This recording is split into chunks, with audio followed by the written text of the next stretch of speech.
When the panel was first conceived, we were interested in highlighting things that people could do to deal on a personal basis with the impact potentially of heat and fire.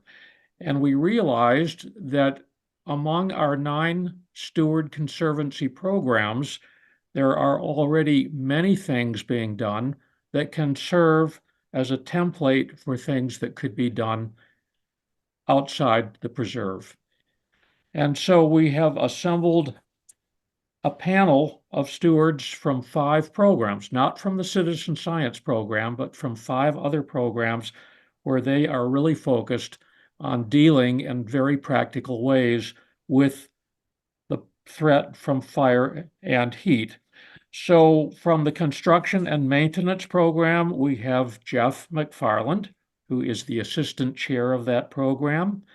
From the patrol program, we have Gretchen Barilak, who is the chair. We have Robbie Fowler, the assistant chair of the Steward Education Program. Gina Clark, who is the chair of community engagement. And finally, we're going to hear from Annie Johnson, who is the education coordinator for the Conservancy, and she will represent the youth education program. So we have asked these leads and assistant leads to tell us something about their programs because we know there are people who are attending this symposium who are not that familiar with what we do in the Conservancy. And then after they have explained something about what their programs are about, then to tell us what they're doing in the realm of heat and fire and the apparent impact that these interventions are having. So we'll start out with construction and maintenance and Jeff McFarland. And I'll just premise this by saying I've spent many productive hours out in the preserve as a citizen scientist working shoulder to shoulder with construction and maintenance colleagues. So Jeff, you can take it away on behalf of construction and maintenance. Great, Doug. Thank you very much. Yeah, and we have a lot of folks who are participating in construction and maintenance who also are very active in all the other programs, in particular, including citizen science. But so thank you for letting CNM be part of the panel. And Mary, thank you for the really cool CNM logo on your slide. It looked great. I think we might have to do patches on our shirts. But so let me tell people who are less familiar with CNM a little quick introduction of what we do. CNM was one of the original 3 programs of the Conservancy where we said, hey, we'll patrol the trails, we're going to greet at the trailhead, and we're going to help maintain the trails. Last year, we had 2,239 hours of donated time to CNM. Our mission statement is to maintain and support the trail system of McDowell, maintain and support the trail system of McDowell Storm Preserve for hikers, bikers, and equestrians to safely engage with the preserve. There's 35,000 acres of preserve, 225 miles of trails, provide access to this acreage. Of course, these trails aren't natural, they were man-made. They weren't made randomly, they were carefully planned, designed, built. In large part, this forethought and design has enabled us to have some of the best maintained trails in the county. We get a lot of compliments on the maintenance and the beauty of the preserve. The trails do have a nemesis. Water, plant growth, and visitor usage are constant forces trying to reclaim the trail. So in construction and maintenance, we work with the City of Scottsdale's natural resource coordinators. We plan routine maintenance, biannual routine maintenance for the major trails, would be trimming and deberming. We also have biannual maintenance for all trailheads, including the parking lot areas. We also do coordinated special projects, working with citizen science, for example, on some projects, or also as requested by the city. In large part, what we do is respond to problems and issues as they arise, storms, ruts, overgrowth, and these are often identified by our steward patrollers in our trail maintenance reports. So CNM is organized with 9 different area leads overseeing 9 different regions of the preserve. We also have some leadership roles in crew chiefs, where we're trained in CM practices to lead the projects. How we see ourselves fitting into this discussion, or into how we handle problems in the preserve. Our science programs tend to explore what and why. I guess CM is a little more engineering, a little more logistics and operational focused. We tend to focus on how to. So we do small group project management. We are trained for working with the preserve ecosystem, and we know all the key codes for the tool sheds. There you go. Some of the great projects we got to work with this year, you saw a lot of those in earlier presentations, and it was really an honor and a lot of fun to work on these projects. We got to help the city and Citizen Science were rescuing and relocating cactus from the park that was being built for the city. And we got to help plant over 1,000 gallons of cholla balls in the fire restoration area. So that was a lot of fun. As you would imagine, we use kitchen tongs to carefully place each ball. But I guess we can all say with honor, everyone shed some blood for the preserve that day. So it was but it was a great project. We also got to assist with the planning of the saguaros. We were the team that got to help build the cages, and you could just see how professionally that was organized. It was just a real treat to work on that project. These cages are beautiful. We cut rebarb, we camoed the cages, everything built to just a perfect production. It was a lot of fun. It went real well. We also got to help with helicopter drops of tools and water for the invasive species fight. That project actually was one of my first CNM projects, and kind of what got me interested in getting more and more involved with CNM. And we also have many stink net poles as we talk about stink net. So I know stink net very well from the on your knees standpoint. So we did manual pulls of stink net, not as many this year, but the year before, along a lot of the trailhead areas and the major trails. Kind of towards that is our thoughts forward for what can we do and how are we trying to help. The trails and the trailheads in particular are the interface points between the preserve and the users. And so that kind of gives us at least a focus. In our stink net fight, that was our focus. We said, hey, if we could stop it at the trailhead, if we could stop it as in the slight perimeters on the trails, that was at least a place to start. We also work hard to keep the trail system and routes and trail widths to kind of follow their original design. In other words, we try to prevent a trail from widening as people try to walk around a bush that wasn't trimmed, or we try to prevent social trails, or a rut that has caused people to take a different route. So, and once again, another thing we can do is keep people on the trail and keep the trail as designed and intended.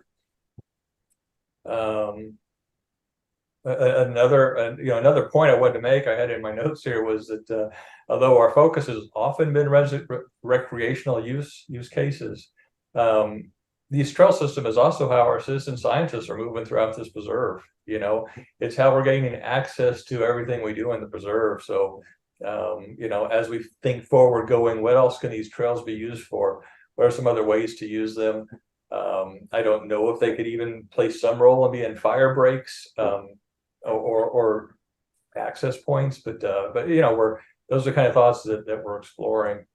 And toward that, when you think about the trail, we've thought about the tread, and maybe now we're kind of expanding to say, well, let's think about the trail corridor, which would maybe be, I don't know, 4 feet, 3 feet, 10 feet on either side of the trail. So just some more things to think about as we look at what we do for CNM. Well, thanks for that report. And we really appreciate your work. And I think one takeaway from this is that we can all physically pull invasives that show up in our private spaces. And I know in my neighborhood, the globe chamomile is really moving in, but fortunately, the homeowners are very good about removing it from their individual residential sites.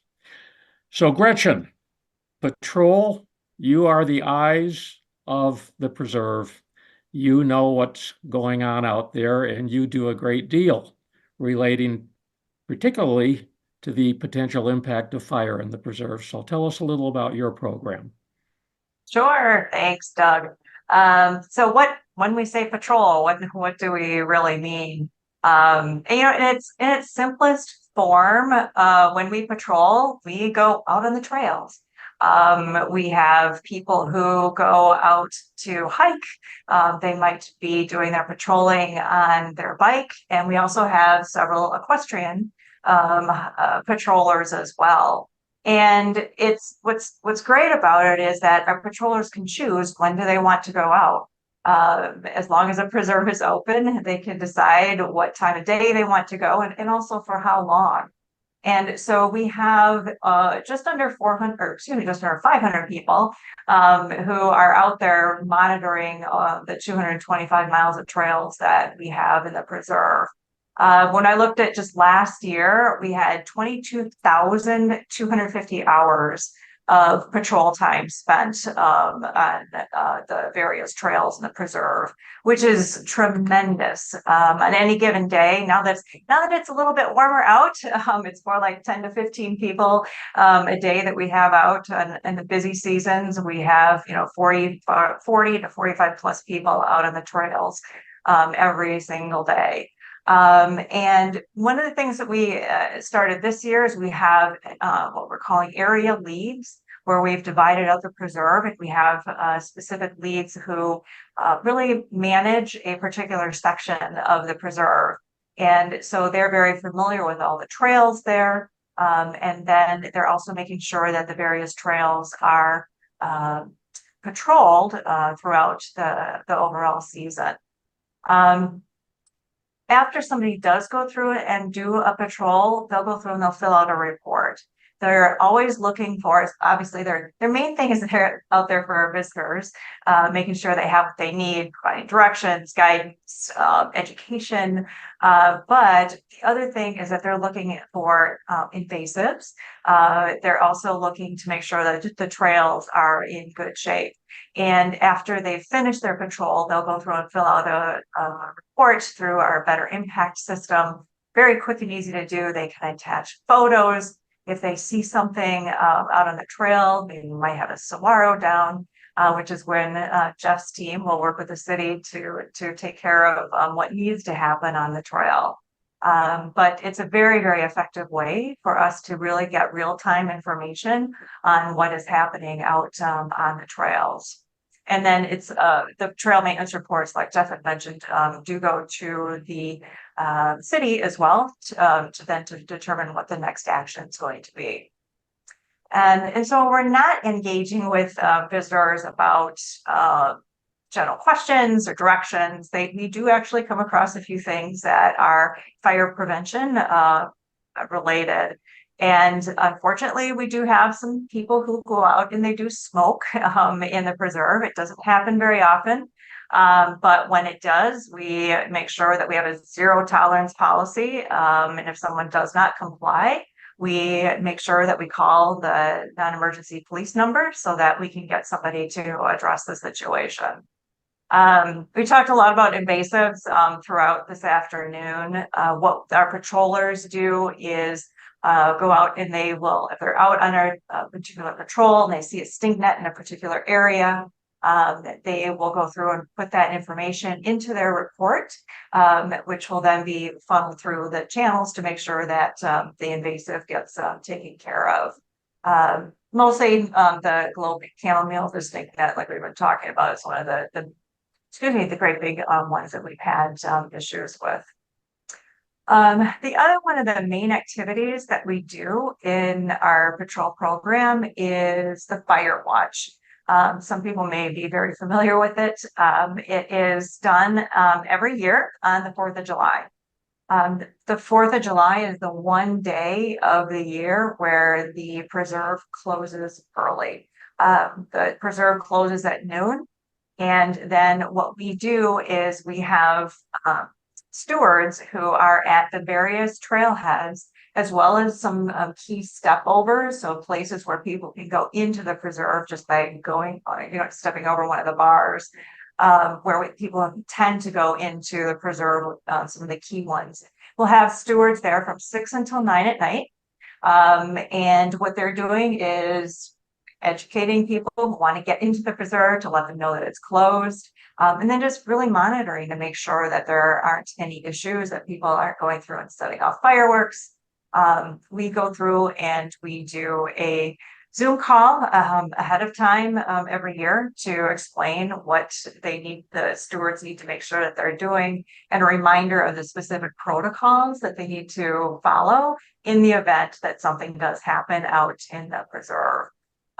We typically have 35 to 40 stewards who are staffing 14 different locations throughout the preserve. And I do want to just take a couple of quick minutes just to talk about what the fire preserve or the protocol is for reporting a fire within the preserve.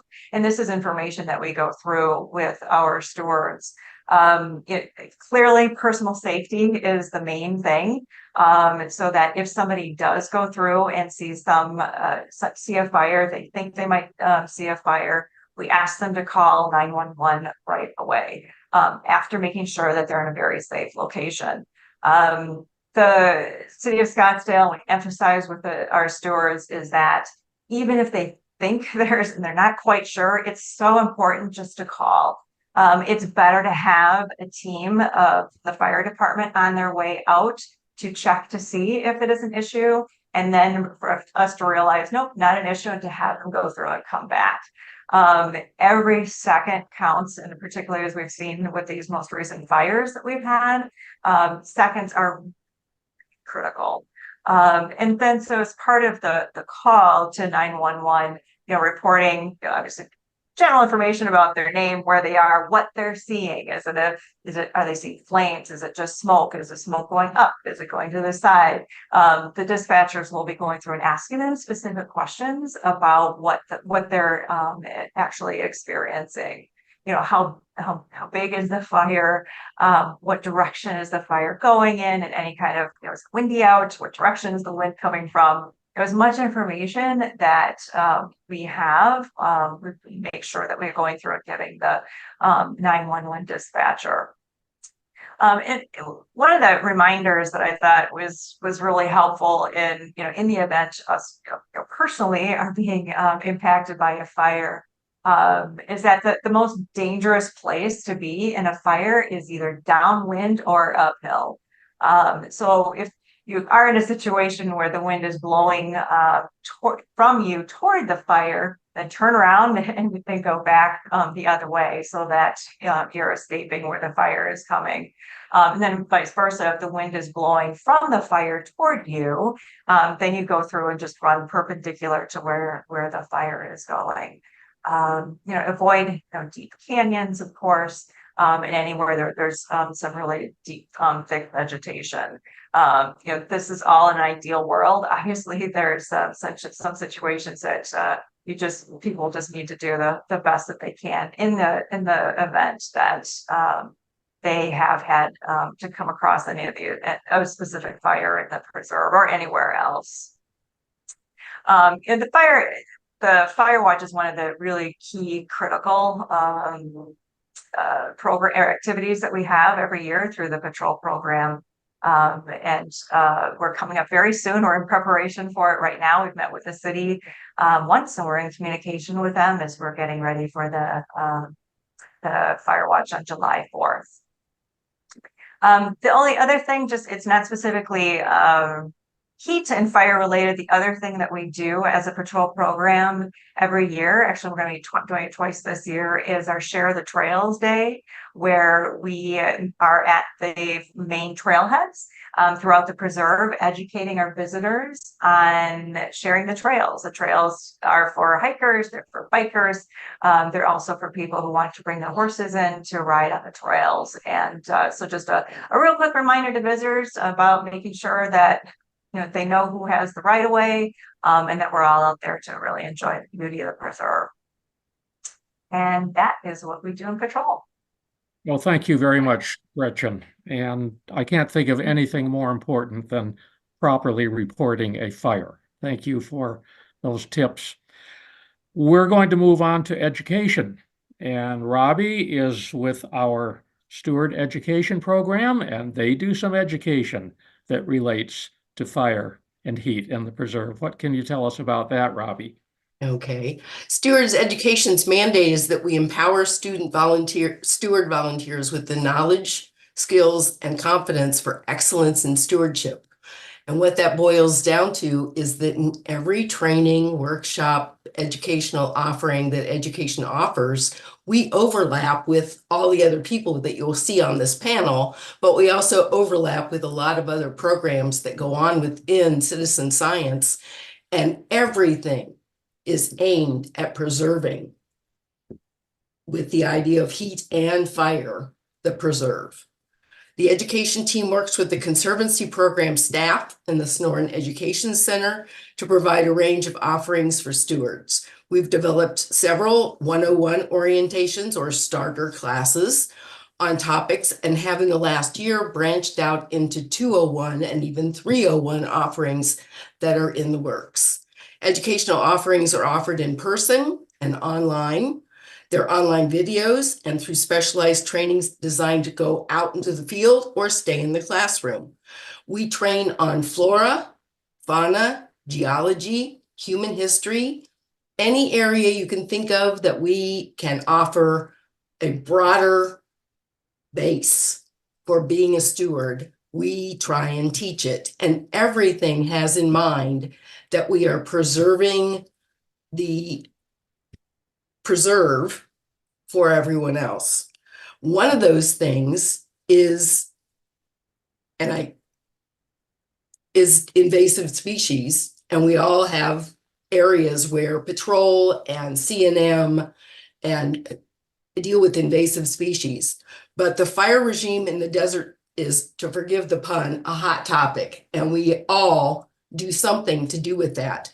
And the thing is that then there's desert safety and first aid. One of the steward's most important roles is keeping visitors safe in the preserve, which means protecting them and informing them and educating them on what to do with invasive species if they see them and can identify them, because most of them cannot, but also what to do with fire and heat, lack of water, all the things that the trailhead ambassadors, another place we overlap, stop them at the trailheads and ask them, do you have water?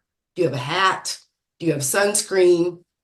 All these things go into mitigating heat and fire. One of the things that the steward's important role is to keep visitors safe, as I said, and in Arizona, that means coping with fire and heat. This is a rescue blanket. You see it? Okay. Just a piece of Mylar. And if you're in patrol or if you're in education, you're taught what to keep in your pack. And one of the things is a solar blanket.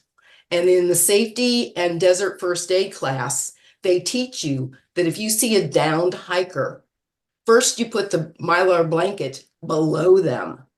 And that is to keep them off the rocks, which can actually burn right through their skin. I've seen horrific pictures of people who have been burned badly because of laying on a rock when they fell or laying on a rock when they've been unconscious. This blanket can also be wrapped over them or tented over them to protect them from the sun until rescue arrives. The thing is that this little piece you wouldn't think would be as pivotal, but there is, I can't remember where the man is from, North Carolina, I believe, that was hiking last year in the preserve, and he is still undergoing lots and lots of rehab and operations to take care of the musculature that was burned away when he fell on a rock and was unconscious. So we do everything we can to educate people and to protect them. So what's in your pack, it goes beyond the water, it goes beyond the cooling towel or wrap to the emergency space blanket, and also the contact numbers and the non-emergency numbers to be able to take care of the things that Gretchen already talked about. We also do lunch and learns. Lunch and learns have covered lots of different fire and burn related mitigation topics in the past. Fire mitigation by David Ramirez was, I think he was from the Tonto Ranger section. And then the effects of fire on Arizona upland community by the deputy director of the Desert Seed Resource Center. And as the temperatures become hotter, I just looked on Stewart World today. It warns, the very first thing on the page, it warns that we are facing wildfire in the preserve because of the heat and the lack of moisture. The city of Scottsdale has raised its fire risk notices to extreme, and we warn people about the fire dangers. In addition, they provide us with the 9/11 protocol that we follow when we're in the preserve and we see that there's a possibility that a fire has started. And we don't wait to make sure, we call if there's a possibility. As Gretchen mentioned already, the timing is of the essence. But personal safety, we stress in education, is first and foremost, as they do in patrol and in CNM. This is the essence, and every second counts. And every wildfire situation is dynamic and different. We can't teach the public how to deal with the fires, but we can teach them the protocol and the stewards to take care of the emergency situation to help evacuate and safeguard visitors. And also a list of things that when you call the dispatcher, you know what to tell them to be able to pinpoint where you are, where people are, and how to get them out. The other thing I'd like to bring up is Firewise, not Firewatch. Gretchen already covered Firewatch. Firewise is a program that encourages communities to create conditions that reduce wildfire intensity to help prevent home ignitions. It is a program actually of the National Fire Protection Agency, NFPA, not the preserve itself, and it's administered locally by the assistance of the Scottsdale Fire Department and partnership with the Arizona Department of Forestry and Fire Management. The idea is to create dispensable space around a home's exterior to remove invasive plants, ladder fuels, low-hanging branches, and dead plants to allow firefighters access to keep wildfires at bay. Per the NFPA, a community must create a Firewise committee or a board. They must complete a fire hazard assessment, create and submit a Firewise plan, hold an annual Firewise event, and make a minimum investment per household in local wildfire mitigation. Not anything beyond going out and assessing your own property and the green spaces and washes around your property and what can be done to mitigate fire as it travels across invasive species and brush and debris that have collected. More than 1,900 communities across the country are now taking steps to reduce their wildfire risk at Firewise sites.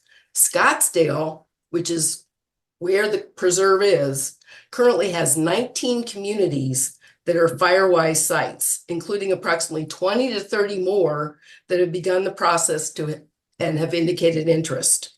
Many of these communities have the preserve as its wildland urban interface, meaning they butt up against the fences or property lines of the preserve. And therefore, if their property is at risk, the preserve is at risk, and vice versa.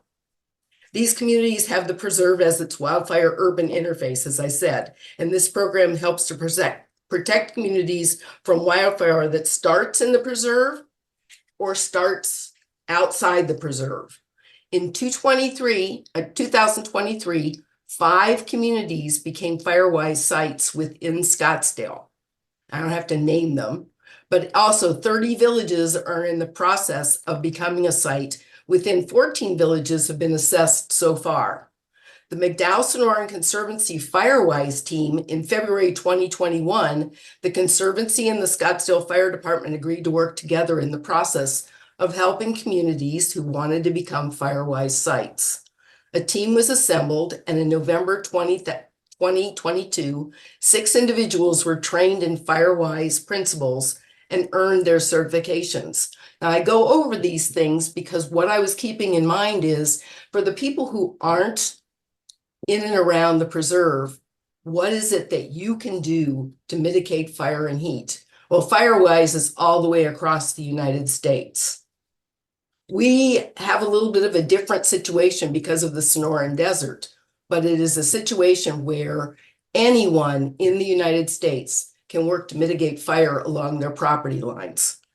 The Cresta Norte was our first official assessment in March 2022. As of this time, we performed 22 assessments in a variety of communities around Scottsdale. Today, we have 10 team members who have helped perform assessments.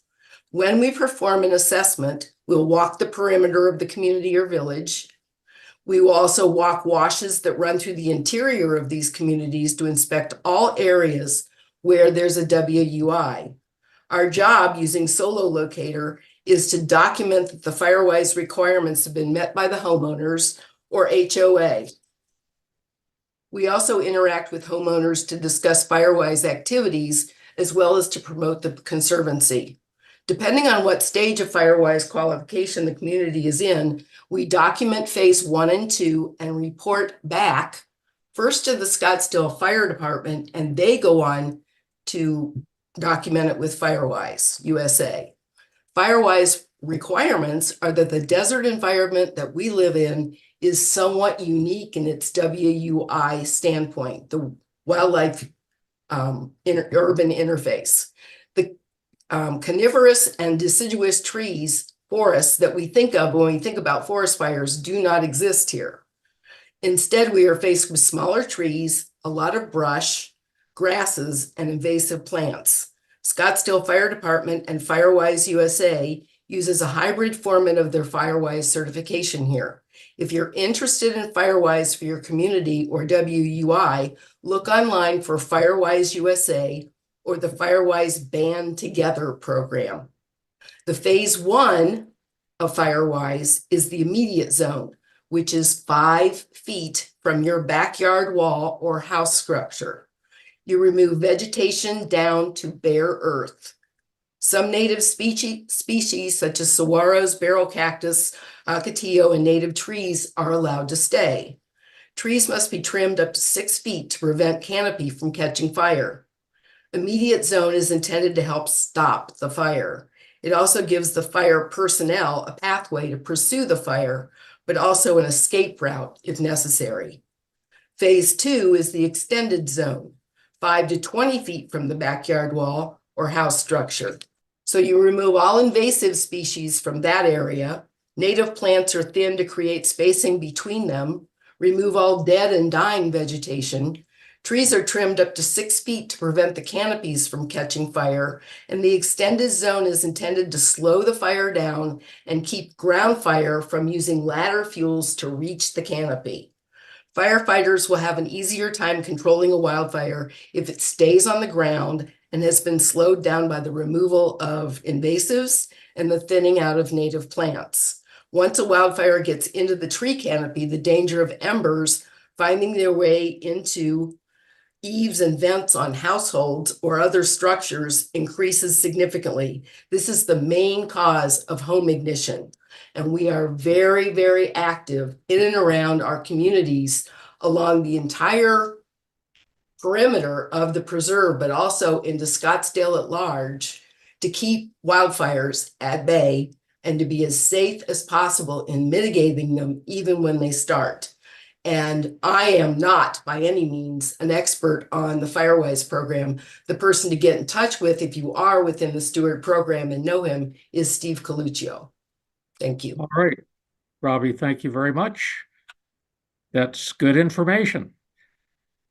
So as far as education goes, we have a community engagement program that Gina is going to tell us about, and they're very involved in helping the public to understand about some of these risks as well.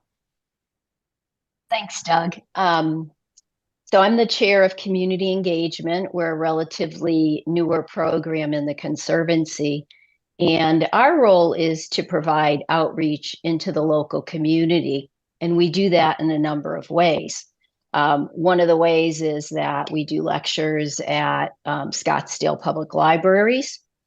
We are part of the Osher Lifelong Learning Program with ASU. And we also have a program where we go out to community groups and to HOAs and educate them about a myriad of topics. But one of the examples that I want to use is our partnership with Citizen Science and our collaboration. All of the lectures that we provide and our speakers provide are fact-based. So we're rooted in science in many ways. And so as part of our Community Connections HOA program, we will go out to an HOA and offer them several different types of activities. One of them could be a lecture, another could be more hands-on in the preserve.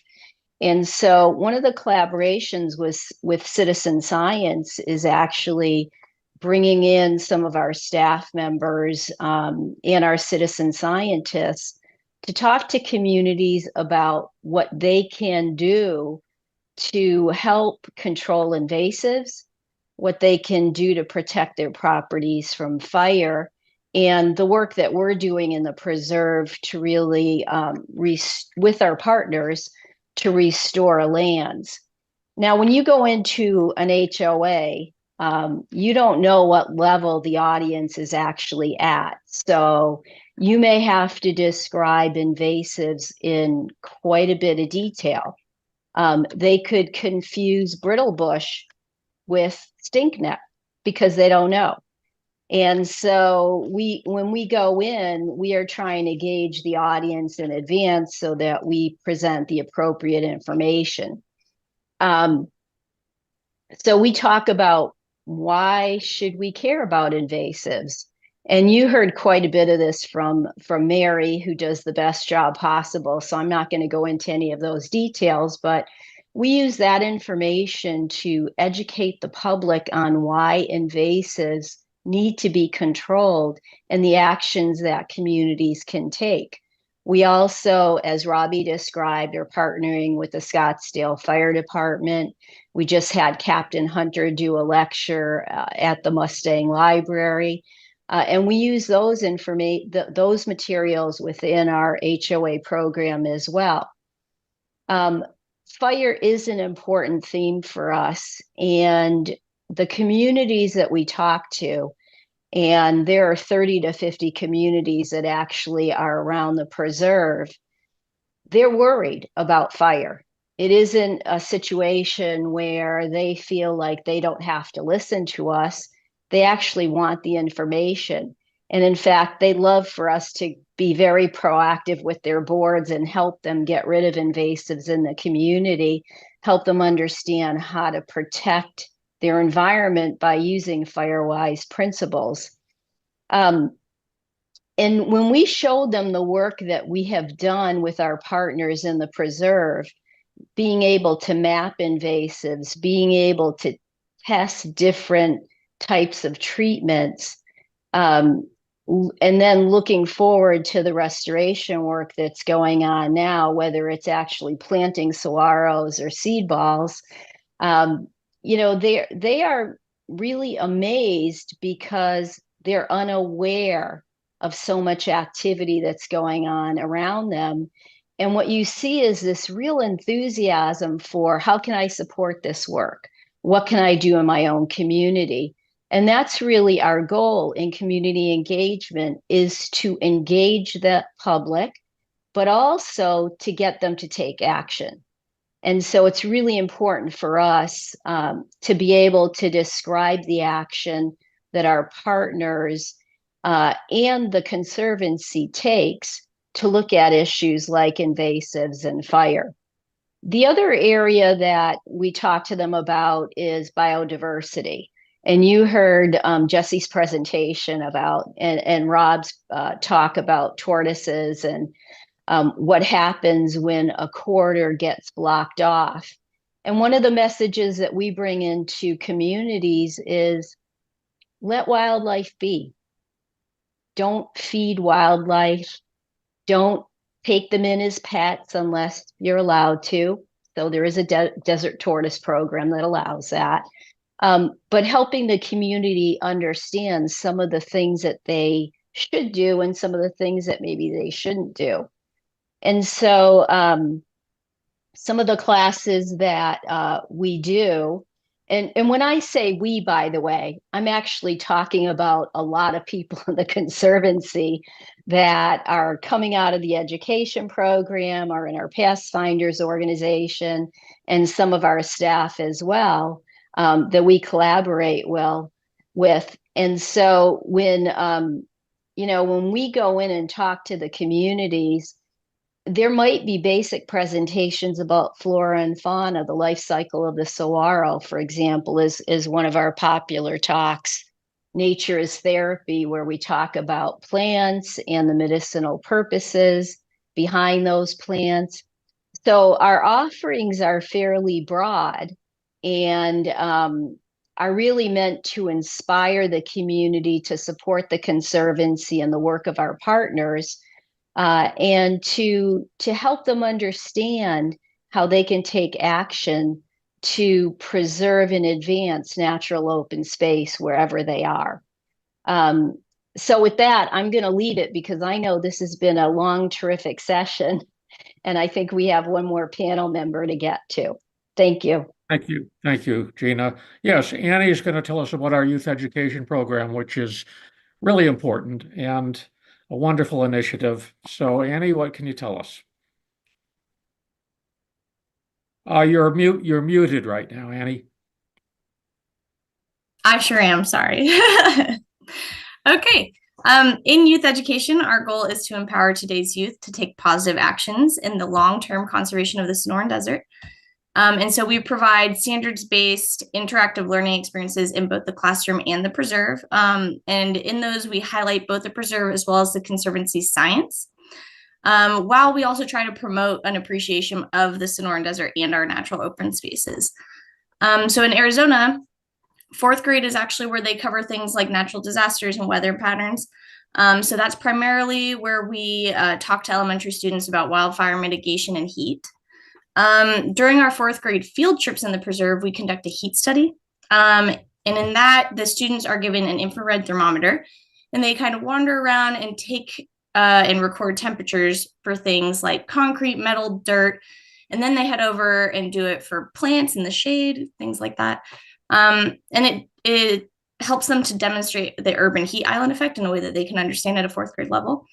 And how natural spaces without those large amounts of concrete and metal might be cooler than our nearby urban areas where they live.